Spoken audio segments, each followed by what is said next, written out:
Hello, I'm Karen Speckles, Senior Vice President of Strategic Solutions at Inte Q, and I'll be the moderator for today's webinar. Thank you for joining us today, and welcome to our Expert Insights webinar, Email Communication in the Hospitality Industry, How To During COVID-19, presented by Jason Sisley. Before we get started, a quick note about the audio portion of this presentation. Today's webinar will be conducted in listen-only mode to minimize any distractions or background noise. The webinar audio is accessible through computer speakers, voice over IP only. I'd like to take a moment to discuss some of the tools on the control panel we will be using today. The first is a hand icon. At certain times during today's webinar, our presenter may ask for participation and ask you to raise your hand. Do so by clicking this icon. I'd like to go ahead and confirm that the audio is working. If you can hear me, please click on the hand icon to raise your hand, and I'll give you just a minute to do so.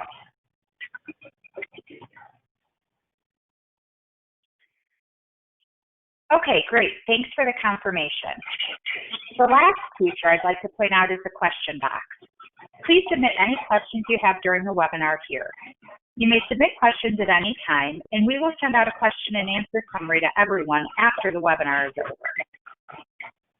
At this time, I'd like to introduce today's presenter.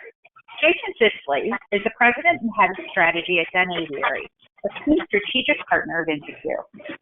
Jason is a digital marketing expert, managing communication strategy, email marketing operations, messaging strategy, and customer journey mapping for top brands in multiple industries for more than 20 years. Jason's hospitality marketing experience spans more than a decade. He has worked with top brands including Marriott, Orbis, and Great Wolf Lodge.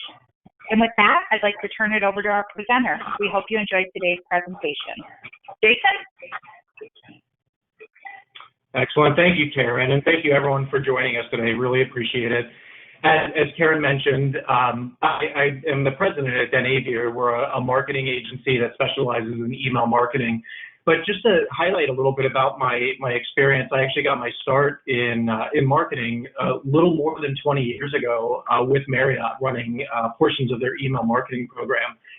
So obviously we've seen a lot of change during that time in both the technology that we use and just the industries in general. And in Orbit, I was at a little over 10 years ago. So, certainly we were able to see a lot of that change kind of reflected in the space during that time. And a lot of what we're going to talk about today is very specific to hospitality, obviously, but, ultimately, kind of consider this, tactics that you might consider even during times where we're not having significant challenges with customer engagement and conversions and promotional content and things like that. I'd really like you to consider that these are best practices that we definitely employ here at Den Aviary, and I would encourage you to do the same. So we're going to start off today with ultimately, what are you going to learn from this? Hospitality email marketing do's and don'ts during this particular period in time. And it's also worth noting that, as we start to kind of head towards the reopening of our country in a lot of ways, there's a lot to be said about what we should do looking forward versus, at this particular time. So we'll talk a bit about that too, as well as email volume in the travel and hospitality sector, being cut dramatically. And we'll show a little more about that in coming slides. Should you be cutting back, and who should you ultimately be targeting at this point in time? We'll also discuss the trends regarding industry spam complaints for the emails that are related to COVID-19 email that you'd be sending out specific to the pandemic. We're also seeing seeing increased search traffic for travel. So, that could be an indication that you should lean in and maybe be a little more engaged or focused on your customers' needs. We'll talk a little bit about that and whether that is the right tactic to take during this time, or whether you should rein it in or continue to rein it in, as well as how are travel and hospitality brands communicating ultimately during this particular planned time. So one thing that we did want to highlight is looking across multiple industries, It's kind of important to know, what are the trends that we're seeing just across the space in general. So when we look at retail in terms of email volume over time, so we're looking at a period before the travel ban was announced, 1 week after, and then a separate week after that. And we're seeing, a lot of brands and customers of ours in particular that are kind of getting back to normal in terms of volume, or in some cases even increasing that volume. We're seeing a little bit of a different trend in travel and hospitality, where it really does appear for the most part that in general, brands are starting to really pull back significantly on that volume. And there's good and bad to that. So obviously we want to make sure that we're kind of figuring out exactly what the sweet spot is in terms of our mail frequency. And this isn't only about engaging with your customers and keeping up that engagement, but there are also real world deliverability aspects to what we do, and some of the damage that can be done from making really large changes at a single time. So we'll talk a bit about that as well, and kind of finding that sweet spot. So one thing to note is, in terms of trends in travel communications, is travel messages sent at this time, they're getting mixed reviews from recipients. And this is really where you need to put on your thinking cap in terms of the types of content that you're sending, and not treat this as this is a normal period of time. There are other things that we can be communicating with our customers if we do want to maintain that level of engagement, or just make sure that we're continuing to communicate with our customers. But it's not always about having, or going out with promotional content, or just kind of treating this as a normal period, because customers, for the most part, haven't been able to take advantage of a lot of those offers because of planning. It's not just, the normal period where you can plan and you can figure out what your travel dates are as normal. So we need to modify that messaging somewhat to be a little more relevant for this particular period in time. The one good thing to note is what we are seeing, however, is that open and engagement rates, the click rates, and even the conversion rates in some cases for most of those mailings does remain very high. So those that are able to participate in our emails do continue to click, and basically our most active customers that were active prior to COVID-19 closures continue to be really active with our brand. So we need to consider that as a potential subsegment that you're going to mail to, versus just continuing to mail to everyone that you did prior to the closures. Industry insights indicate that spam complaints for COVID-19 related mailings are high as well, indicating that some people just don't want to hear it from us. So what we are seeing is, while those engagement rates do remain very high for the most part, we are seeing a higher than average number of spam complaints. And just to be clear, spam complaints occur when a customer or a recipient of our communication actually hits that spam button at the top of the email browser or whatever service they're using. And those can have a negative impact on our overall reputation and our ability to remain into the inbox. So we certainly want to make sure that we are taking those seriously, and we're managing to that.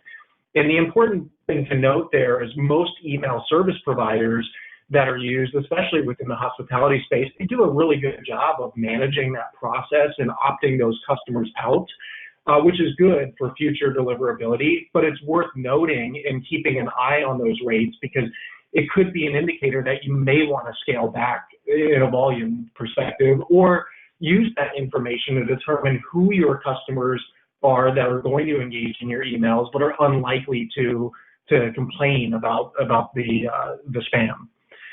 And in brands we've talked to, we're seeing an increase in searches for fall travel, and that could be a really good place to start to really consider to lean into in terms of the content that makes up your emails. And I know that we're talking, right now a lot about promotional emails, but it's kind of really important that we consider, and we'll talk about this a little bit later in this deck, but we also consider those other emails and making sure that they're working together, because right now is a really good time, just as any time is a good time, but in this particular time period in particular, we want to make sure that we are looking at our email program as a whole email program. So we're not looking at silos of our transactional messages or just our promotional messages, but we're really looking at everything as a whole. And that's really important that we make sure that those messages aren't conflicting across the entire program.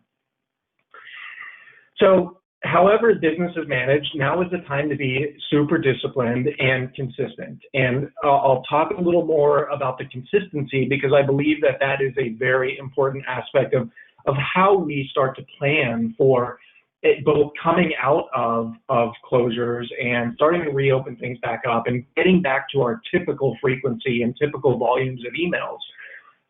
You want to make sure, especially during this particular point in time, that you are investing in your highest performing segments first. And what that means, and we talked about that in a couple of slides ago, but ultimately looking at those where your emails are most relevant at this point in time is really important because they are going to be the customers that ultimately you need to maintain engagement for as we're coming out of this. Those customers that are a little less engaged, obviously they became less engaged either before the travel closures or during this period. And you might look at those as very distinct segments of customers that you don't want to mail as frequently. And you really want to make sure that we are being ultra relevant with those customers. So what we've done here is put together a kind of a do and do not list. And these are really specific to a lot of our best practices that we've come to know and we've come to sort of follow within email marketing. But I do want to really encourage you and highlight the fact that it's really important during times like this where the ISPs like Gmail and Hotmail and AOL and all of the other domains, they tend to get a little more strict at times like this because there is a lot more content that they are trying to protect their own customers from, and that's fraudulent content in general. So we really want to make sure that we are being very responsible when it comes to just kind of following the laws of email and making sure that we are partnering with the ISPs instead of just trying to blast our customers consistently. So first and foremost with all of that, deliverability is near and dear to my heart. Deliverability is really what I focus on at Den Aviary, and this is a place that tends to be a blind spot for a lot of companies. So you put a lot of focus into your messaging, you put a lot of focus into your content and your frequency and the customer base that you're mailing. But as soon as you send it out, you have to rely on your ESP to get that information into the inbox.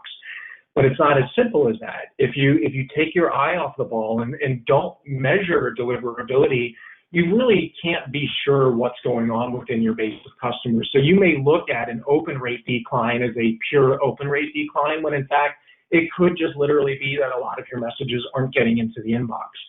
So for those that are monitoring their email deliverability and protecting it, that's kudos to you. If you're not doing that, I would really encourage you to kind of seek out opportunities to bring that into your marketing mix, because that really does create a full circle to ensuring the reputation of your email program and the ability to get in the inbox remains high. And another sort of signal for us in terms of deliverability is that engagement. So using that to make a determination of if you can look at performance by domain within your email service provider, that's a really good place to start to figure out if, Gmail, maybe your open rates with Gmail aren't as high as your open rates with Hotmail or aren't as high as your open rates with Yahoo and so on. So you really want to have a good, clear understanding of what's going on across the board so that you can make a determination to resolve one of those or the other. Sending to the most engaged customers at a similar frequency as you've had in the past, but making sure that you're not forgetting about your lapsed customers. And again, we talked a bit about lapsed customers at this point in time are very different than lapsed customers before the travel closures. They may have just kind of pulled back from the brand or pulled back from email marketing in general because of the uncertainty at this point in time. So we really do want to make sure that we're kind of, flagging them maybe a little bit uniquely so that we know when we start to come out of this particular period in time and start to increase our frequency, that we're also able to track those customer groups a little bit differently and maybe even treat them a bit differently to re-engage with them than what your typical re-engagement strategies have been in the past. Maintaining your email content best practices. So again, this is very clearly a best practice that I believe we should follow at all times, but minimal copy, clear calls to actions, maintaining a high live text to image ratio.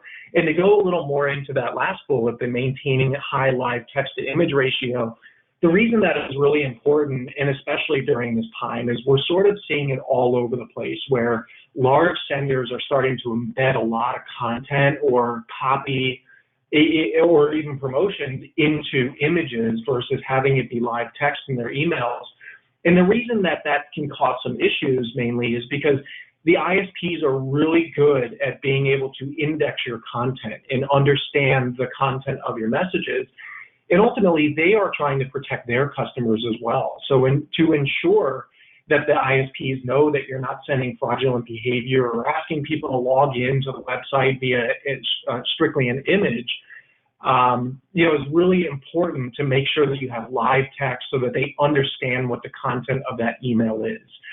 And again, that's just a best practice that I would recommend for all times, but in particular during this time. Keep information on other mediums for information that is not time sensitive. So we've also seen a lot of companies that we work with and even emails that we receive in our own inboxes that use information that is maybe not time sensitive to create an opportunity to send emails to all of their customers, when really that could be a good opportunity to kind of rest it for a little bit and not send that email out. So really what we're doing here is just encouraging you to use those other mediums like Facebook and Instagram and certainly your website if you're announcing things that aren't time sensitive and that customers need to be aware of. And not saying that this is not good content to include in an email, but it's certainly not content that you need to strictly send an email out for. So that, like I said, could be a really good opportunity for you to have a rest day for your email program. And then ultimately, and we saw this, of course, much earlier in the closure process, but sending those mass COVID-19 emails to customers and sort of announcing status and in some ways, your perspective on COVID-19, it's been a mixed bag in terms of how well it's been received. And the way that we look at it is, if you don't have anything critical or valuable to say to your customers, outside of fact, and strictly if you're providing opinion that doesn't maybe necessarily affect their business with your brand, it's typically not been as well received. And it can also create some additional spam, issues for you that we really do need to avoid during this period of time. And then when we talk mostly about engaged customers and your customers that are active with you, generally the way that I think about it, and again, I'm putting my deliverability hat on with this, but I consider those customers that are engaged to be those that have opened or clicked one of your emails within the past 9 months. And there is a somewhat scientific aspect of this recommendation, and it's that for the most part, the most common types of spam traps, which are recycled spam traps, typically do not become spam traps until they've been deactivated and reactivated within a period of 9 months. And it is just really important to avoid, especially recycled spam traps, because that really is an indicator to the ISPs that you have poor list management practices. So if you have let's say that your email program, you have a mailable base, that is everyone that's engaged within your program within the last 12 months, which is very typical, you are potentially opening yourself up for 3 months of spam traps. And really, spam traps can be one of those items that is much more difficult to track if you're not using deliverability software to do that for you. So my recommendation here always is that we're limiting it to those that are engaged with your program within the last 9 months in order to minimize those spam traps, increase your engagement, and really ultimately ensure that you're getting the best bang for your buck in terms of customer engagement, which also has a big impact on your deliverability.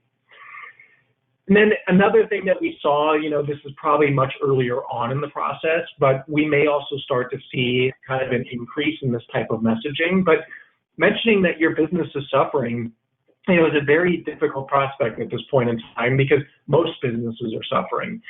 So If it's not relevant to your customers, unless, of course, there's a closure that could impact their stay, or there's some other relevant reason to send that message or send that type of content, it's really just not worth it. And this could be another opportunity to just rest your base at that point in time. So I would ultimately make sure that we are communicating in as relevant a way as possible, and that's both with our frequency that we engage with our customers and with the content that we are engaging with our customers, and really encouraging you to really consider that content before it goes out. So just make sure that your program is on autopilot and doing the things that it normally did, because obviously this is a different point in time.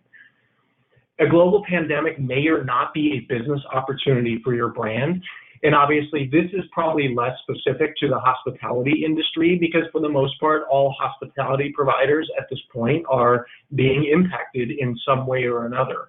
But again, this highlights the importance of using email very carefully and making your message kindly and helpful to your subscribers. So really think of your subscribers' need, and is this relevant to them? And if it's not relevant to everyone in your base, then only send it to those that are. Avoid damaging your brand sentiment, your customer engagement, and your sender reputation with irrelevant messages. That's one of the biggest things that's going to get you blocked or sent to the spam folder. And so email deliverability, again, I can't understate the importance of this, but what is email deliverability? It is the measurement of our overall program reputation. It's not provided by your email service provider, the software that you're sending out your email, unless you have an integration with one of the partners that does it. But email deliverability is ultimately the measurement of our ability to get into the inbox and stay into the inbox, and then those little signals throughout time that give us a good indication of whether we're going to run into issues.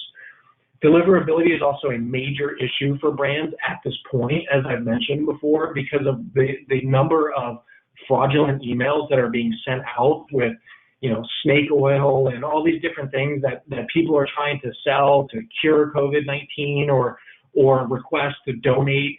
Things like that tend to really start to increase in volume during times like this. So really the best way to think of it is that the ISPs are simply protecting their customers by putting a little extra scrutiny on all of the emails that are being sent to their customers. So doing your part to partner with them is really important during this time, and making sure that you're being ultra relevant to your customers at this point in time. We obviously rely very heavily on our digital communications and want to know that these communications will reach their intended recipients. And this was just another statement to highlight why it's really important to monitor and manage and mitigate your deliverability during this period of time. So, and to kind of continue with that theme, the increase of COVID-19 emails and the decrease in engagement in general is a huge deliverability problem. So I know that we've talked a bit about engagement for the most part with hospitality remains relatively high during this period of time. But this is also really important as we start to look at all of our messages within the ecosystem of our email marketing program, because you may be seeing that certain emails are getting really good engagement, but then you may be seeing that some of the other emails that you're maybe sending out that are re-engagement emails or cross-sell emails or bigger emails that do the job of purely selling may actually be falling flat with your customers and doing more damage than you realize. So really important to keep an eye on the full ecosystem of your program. That decreased engagement leads to more unsubscribes and spam reports, and spam reports ultimately become unsubscribes, but they also do additional damage to your deliverability.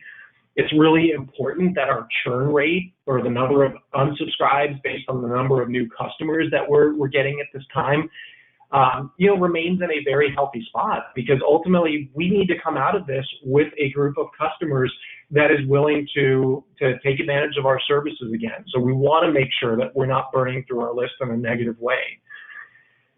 We're also seeing that email providers are filtering emails more frequently into the junk folder. So, again, it's just really, really important, again, that we're keeping an eye on all those signals and making sure that is not happening at a very large rate or at an increased rate. And if it is happening, ultimately use that information to modify your program and modify the frequency and modify the segments at which you are sending to your customers. Above all, we kind of take the approach of avoid deliverability issues versus reacting to them. It is much more difficult to work your way out of the deliverability issue than it is to avoid it in the first place. So kind of following these bullets and some of our recommended do's and don'ts is going to put you in the best place to ensure that you're avoiding those issues, even if you're not actively monitoring and managing your deliverability program. And then another statement just about our inactives, and we talked about this a bit, but the amount of data that especially the hospitality industry relies on to send the right message at the right time and to the right customer set may have been very disrupted at this point in time. So consider that your inactives that are becoming inactive right now, it's not anything to do with your brand or your industry. It's to do with what's going on in the broader world at this point. So really treat them differently. Consider that they are more likely to come back to you when this is all over and they are able to start planning again. But don't just treat them like they are your normal inactives, because then it's going to come off as being somewhat insincere. So not interacting with your content does not mean that they are truly inactive at this time. It just means that they are not in a place where they can really pay attention to what's going on in hospitality or travel. Changing social and economic environment requires us to view active and inactive recipients through a different lens. So I would really encourage you, if you're not segmenting your customer base into active and inactive customers, now would be the right time to do that, because coming out of this, it's going to be really important that we are taking unique approaches to interacting with customers and making sure that that content remains ultra relevant for them based on how active they are with you during this point in time versus continuing to be active throughout. And then, just to highlight again that anything online right now is going to be consumed and scrutinized more than ever before. It's not the time to try to force brand equity. That is a tough proposition at this point, but it is the time to maintain that brand equity with your existing customers that are continuing to be engaged with you. So I would ultimately really encourage you to be thoughtful with those communications, pay attention to what your competitors are doing. And the reason that that's important is because banding together and understanding what's going on within your space, can ultimately be something that you don't get blindsided with something that's going on with competitors, and you're aware of what they are doing. This is a big part of what we do for our individual customers. We keep an eye on what our competitors are doing. In a lot of ways, it influences what our reaction is within those specific industries. And also, don't make big, broad changes at this point in time, whether it's content, creative, volume, or frequency. Make sure that you're rolling in small changes over a period of time, because those big changes at any given point in time can ultimately disrupt your user base or your customer base, as well as disrupt the spam algorithms for the ISPs. And then your signals. We've talked about this, monitoring deliverability. How is the message resonating with your best customers and your less customers? Look at that independently. And who should you ultimately be emailing? Shifting your marketing goals during this time is really important. Be reasonable with your marketing goals, and then actively measuring your results and learning for those future communications.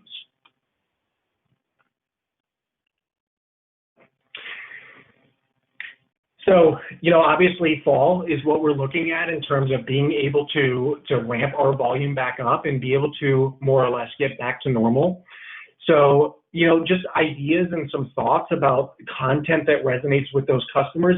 Don't fail to acknowledge that these are unique times, but use it to your advantage in some ways, and using that to ultimately create a list of refundable trip options, things that are relevant for your customers, money back guarantees when travelers book now because of the uncertainty, but ultimately scrutinizing your program and considering those opportunities to retool the program in ways you couldn't when you were going full speed ahead. This is that time to take a real look at everything you're doing and optimize it. And optimize it for when we get back to normal. Don't optimize it specifically for this period in time. And ultimately taking that step back and looking at every single message that you have going out, not just your promotional emails. And so in summary, what we are suggesting and what I highly recommend that you do is measure everything. Measure everything like it's the first time you're learning about email marketing. So there are obvious things that we continue to measure, like your open rates and your click rates and your bounce rates and things like that, but everything is very measurable. So you want to look at things in by different domains. You want to make sure that you're not leaving customers that are becoming less engaged on the table for when we do start to come out of this. So consider all of those other bits of data that you maybe haven't considered before. Ramping down your volume, if you're choosing at this point to start to decrease the volume, don't do that all at once. Ramp it down. Listen to your customers and react based on their engagement. So be relevant and look at it in customer segments. Don't look at it as an aggregate. Measure and monitor the activity from your most engaged customers and those who have become less engaged. And when you're ready to ramp your volume back up, again, do it in a period of weeks and not days. Make sure that you're measuring that deliverability and that impact just based on those volume increases so you know when to pull back or stop increasing that volume. So the last bit of information, because I know that we are out of time, is I wanted to provide some additional resources, and these are resources that we use ourselves. So we've got some articles here for you, some deliverability tools. Some of these are freebie tools, and then some of them have a paid component for them. But I would encourage you to kind of seek out opportunities to utilize these and put them into your programs. And then in terms of competitive analysis, mail charts is one that we use and enjoy. And it'll show you what your competitors are doing, how frequently they are sending emails, and so on. And then really good emails. Just gives you a good idea of what is out there in terms of creative and the types of emails people are sending now and what they're doing and what's worked, and people can vote on them. So these are good opportunities for you to implement into your program and continue to focus on optimization. So with that, I do appreciate everybody's time today, and I hope that we were able to at least provide some tidbits of information. But if you take anything out of this, I would strongly encourage you to focus on stats that you have not focused on in the past that are good indicators of what's going on with your deliverability, what's going on with your less engaged customers, and what's going on with your most engaged customers, so that when we do start to come out of this, we are put in a really good position. So I thank you, everyone, for joining us today. Karen?